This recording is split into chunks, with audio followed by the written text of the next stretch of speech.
Halo semuanya, bertemu kembali dengan saya Erwin. Kali ini saya akan mempresentasikan tugas besar 2 untuk mata kuliah perekonomian Indonesia di semester 5 ini. Untuk yang pertama, kita akan membahas terkait dengan konsep tujuan dari kebijakan pemerintah mengenai otonomi daerah sebagai salah satu percepatan pembangunan di Indonesia. Berdasarkan Undang-Undang Nomor 32 Tahun 2004 tentang pemerintahan daerah, definisi dari otonomi daerah adalah hak wewenang dan kewajiban daerah otonomi untuk mengatur dan mengurus sendiri urusan pemerintahan dan kepentingan masyarakat setempat sesuai dengan peraturan perundang-undangan. Daerah otonom adalah disebut daerah merupakan kesatuan masyarakat hukum yang mempunyai batas wilayah yang berwenang mengatur dan mengurus urusan pemerintahan dan kepentingan masyarakat setempat menurut prakasa sendiri berdasarkan aspirasi masyarakat dalam sistem negara Indonesia. Adapun tujuan dari otonomi daerah berdasarkan Undang-Undang Nomor 32 Tahun 2004 tentang pemerintahan daerah pada pasal 2 ayat 3 adalah menjalankan otonomi yang seluas-luasnya kecuali urusan pemerintahan yang memang menjadi urusan pemerintah dengan tujuan untuk pertama adalah meningkatkan pelayanan umum. Meningkatkan pelayanan umum diharapkan dengan otonomi secara maksimal dari lembaga pemerintah di masing-masing daerah meningkatkan pelayanan umum. Dengan pelayanan yang maksimal tersebut diharapkan masyarakat dapat merasakan secara langsung manfaat dari otonomi daerah. Yang kedua adalah meningkatkan kesejahteraan masyarakat. Setelah pelayanan yang maksimal memadai, diharapkan kesejahteraan masyarakat pada suatu daerah otonom bisa lebih baik dan meningkat. Tingkat kesejahteraan masyarakat tersebut menunjukkan bagaimana daerah otonom bisa menggunakan hak dan wewenangnya secara tepat, bijaksana, dan sesuai dengan yang diharapkan. Yang ketiga adalah meningkatkan daya saing daerah. Dengan menerapkan otonomi daerah diharapkan dapat meningkatkan daya saing daerah dan harus memperhatikan bentuk keanekaragaman suatu daerah serta kekhususan atau keistimewaan daerah tersebut, serta mengacu pada semboyan negara kita yaitu Bhinneka Tunggal Ika, yaitu walaupun berbeda-beda namun tetap satu jua. Di sisi kepentingan pemerintah pusat, otonomi daerah ditujukan untuk mewujudkan kesejahteraan bidang ekonomi, baik pendidikan politik, pelatihan, kepemimpinan, menciptakan stabilitas politik, dan mewujudkan demokratisasi sistem pemerintahan di daerah. Sisi kepentingan pemerintah daerah, otonomi daerah ditujukan adalah mewujudkan political equality. Artinya melalui otonomi daerah diharapkan lebih membuka kesempatan bagi daerah atau bagi masyarakat untuk berpartisipasi dalam berbagai aktivitas politik di tingkat lokal atau daerah. Yang kedua adalah menciptakan local accountability.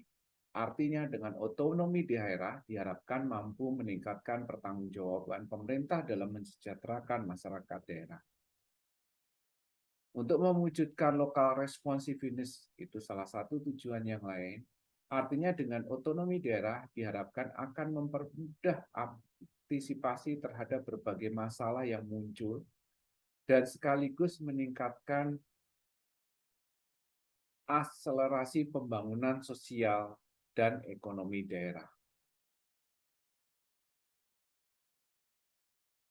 Konsep otonomi daerah percepatan pembangunan, seperti yang kita ketahui bahwa otonomi ini bertujuan untuk mengatur pemerintahan terutama dalam menggali sumber-sumber pendapatan asli daerahnya, serta dalam memajukan pertumbuhan otonomi daerahnya, termasuk dalam menciptakan iklim investasi yang kondusif di daerahnya.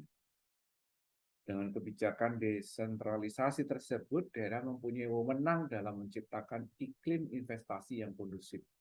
sehingga mewujudkan tercapainya tujuan-tujuan pembangunan. Keberhasilan daerah untuk meningkatkan daya saing terhadap investasi salah satunya tergantung pada kemampuan daerah dalam merumuskan kebijakan yang berkaitan dengan investasi dan dunia usaha. Dengan adanya tujuan investasi dilihat dari berbagai kepentingan dari sisi pemerintahan, mengharapkan dengan adanya investasi akan memberikan sumbangan yang tidak kecil, artinya kegiatan pembangunan yang pada gilirannya akan mempercepat pembangunan dan mewujudkan kesejahteraan masyarakat. Selanjutnya, masalah apa yang timbul akibat dari otonomi daerah di Indonesia?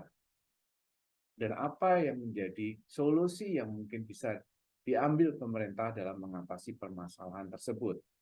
Permasalahan dalam otonomi daerah Indonesia adalah pertama adalah satu, adanya eksploitasi pendapatan daerah. Salah satu konsekuensi otonomi daerah, kewenangan daerah yang lebih besar adalah mengelola keuangannya, mulai dari proses pengumpulan pendapatan sampai pada alokasi pemanfaatan pendapatan daerah tersebut. Sehingga upaya dari pemerintah daerah akan berusaha untuk mengoptimalisasi perolehan dengan pendapatan daerah. Sehingga seringkali masyarakat mendapatkan beban ini dengan adanya semacam pajak dan retribusi yang walaupun sekitar Rp100, namun secara dihitung secara agregat itu akan membebani masyarakat dengan tidak kecil juga gitu. Yang kedua adalah pemahaman terhadap konsep desentralisasi dan otonomi daerah yang belum mantap. Desentralisasi adalah sebuah mekanisme penyelenggaraan pemerintah yang menyangkut pola hubungan pemerintah nasional dan pemerintah lokal. Desentralisasi diperlukan dalam rangka meningkatkan efektif dan efisien dalam penyelenggaraan pemerintah. Untuk memelihara keutuhan negara kesatuan dan integrasi nasional, untuk mewujudkan dinamika demokrasi dalam penyelenggaraan pemerintah dimulai dari daerah, sebagai sarana percepatan pembangunan di daerah, untuk mewujudkan pemerintah yang bersih dan wibawa. Oleh karena itu, pemahaman terhadap konsep desentralisasi tersebut harus mantap. Namun demikian, seringkali banyak yang belum mantap. Yang ketiga adalah penyediaan aturan pelaksanaan otonomi daerah yang belum memadai. Parlemen di daerah tumbuh menjadi sebuah kekuatan politik yang real yang baru. Lembaga legislatif ini secara merdeka dapat melakukan sendiri pemilihan gubernur, bupati, wali kota tanpa interferensi kepentingan dan pengaruh politik pemerintahan pusat. Kebijakan di daerah ini juga dapat ditentukan sendiri di tingkat daerah atau kesepakatan pemerintah daerah dan Dewan Perwakilan Rakyat atau DPR-nya. Sehingga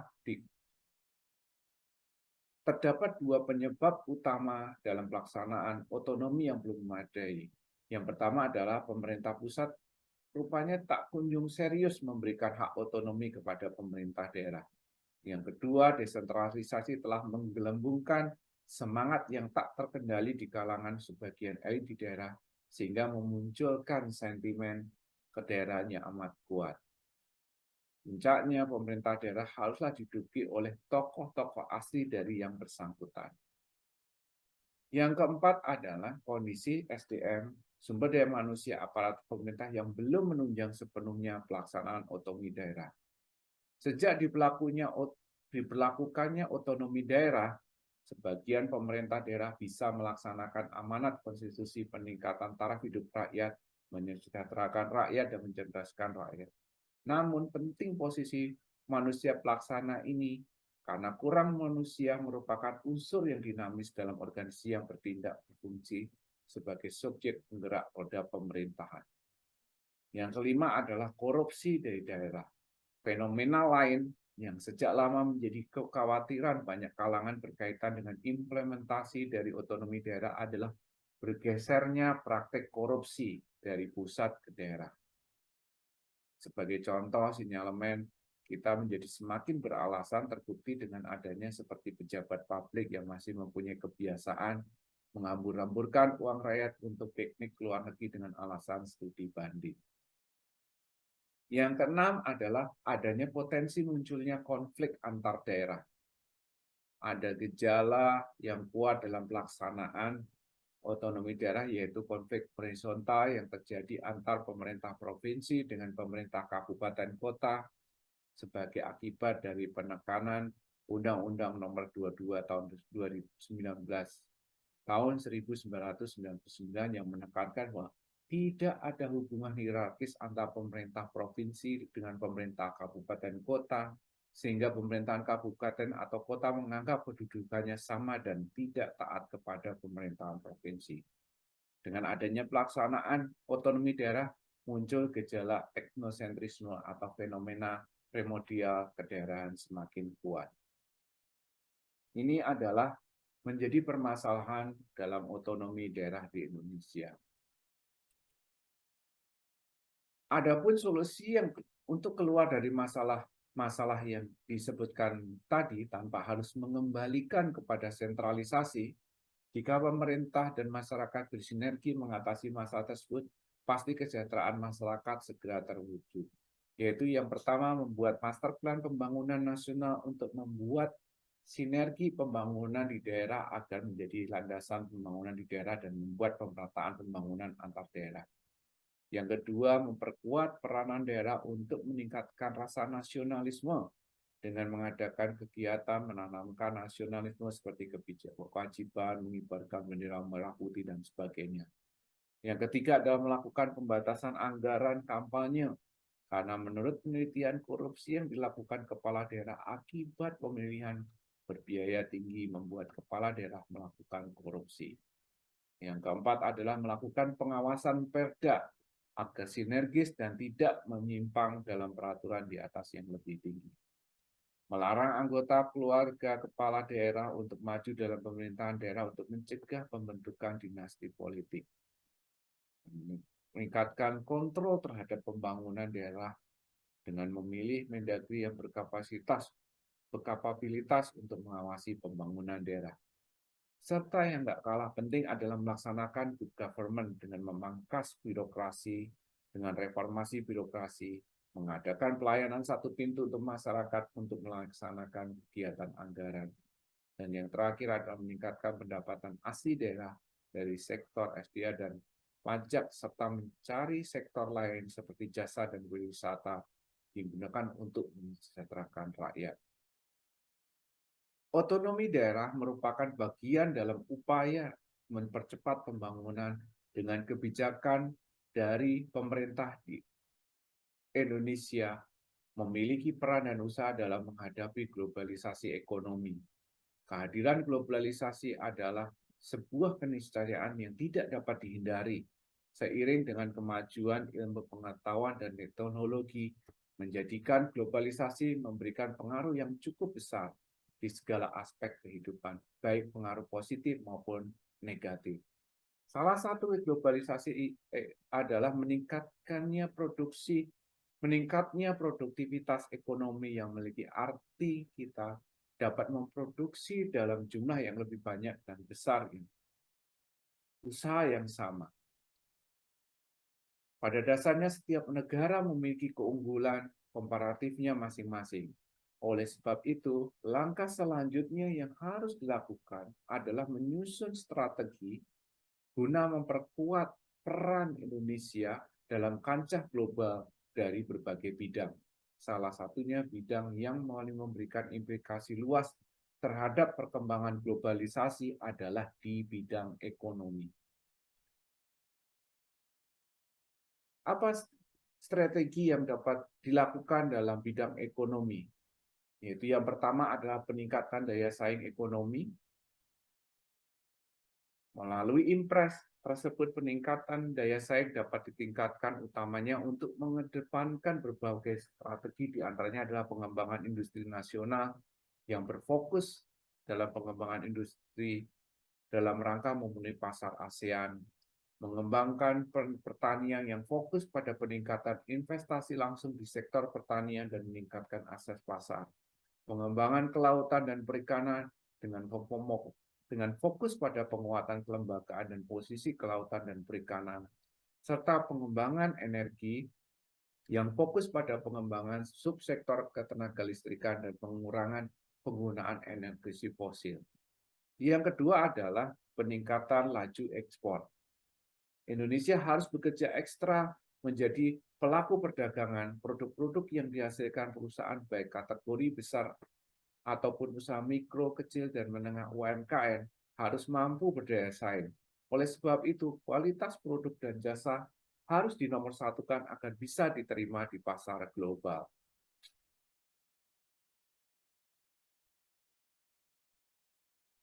Perlu adanya langkah yang cerdas dari kebijakan pemerintah yang memberikan kesempatan yang seluas-luasnya kepada pelaku industri seperti beban pajak yang tidak memberatkan, proses usaha yang tidak membutuhkan banyak meja, meniadakan aroma korupsi birokrasi dalam pengurangan usaha, sehingga gairah kepada masyarakat Indonesia agar ikut andil dalam menciptakan ekonomi kreatif yang berdaya saing tinggi dan meningkatkan laju ekspor. Ketiga adalah pemberdayaan UKM. Pemberdayaan UKM di tengah arus globalisasi yang tingginya persaingan membuat UMKM harus mampu menghadapi tantangan global, seperti meningkatkan inovasi produk dan jasa, mengembangkan sumber daya manusia dan teknologi, serta perluasan area pemasaran. UMKM hadir sebagai salah satu jalan keluar bagi Indonesia untuk bangkit dari masa-masa krisis ekonomi.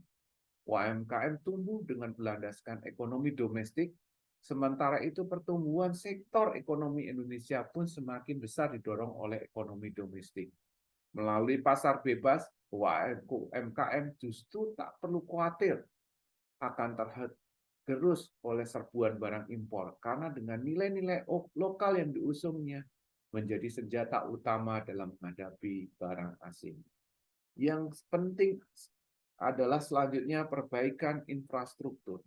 Pembangunan infrastruktur merupakan salah satu aspek penting dalam kita untuk mempercepat proses pembangunan nasional. Infrastruktur juga memegang peranan penting sebagai salah satu roda penggerak pertumbuhan ekonomi. Ini mengingat gerak laju dan pertumbuhan ekonomi suatu negara tidak dapat dipisahkan dari ketersediaan infrastruktur seperti transportasi, telekomunikasi, sanitasi, dan energi. Oleh karena itu, pembangunan sektor yang ini menjadi fondasi dalam pembangunan ekonomi selanjutnya dalam menghadapi globalisasi dan percepatan pembangunan. Yang terakhir adalah ketahanan ekonomi. Ketahanan ekonomi diartikan sebagai kondisi dinamik kehidupan perekonomian bangsa Indonesia yang berisi keuletan dan ketangguhan yang mengandung kemampuan untuk mengembangkan kekuatan nasional dalam menghadapi serta mengatasi segala ancaman, gangguan, hambatan, dan tantangan yang datang dari luar negeri dan dari dalam negeri yang langsung maupun tidak langsung menjamin kelangsungan hidup perekonomian bangsa Indonesia, terutama terkait dengan globalisasi ekonomi. Demikian presentasi yang dapat saya sampaikan terkait dengan tugas besar 2 mata kuliah perekonomian Indonesia.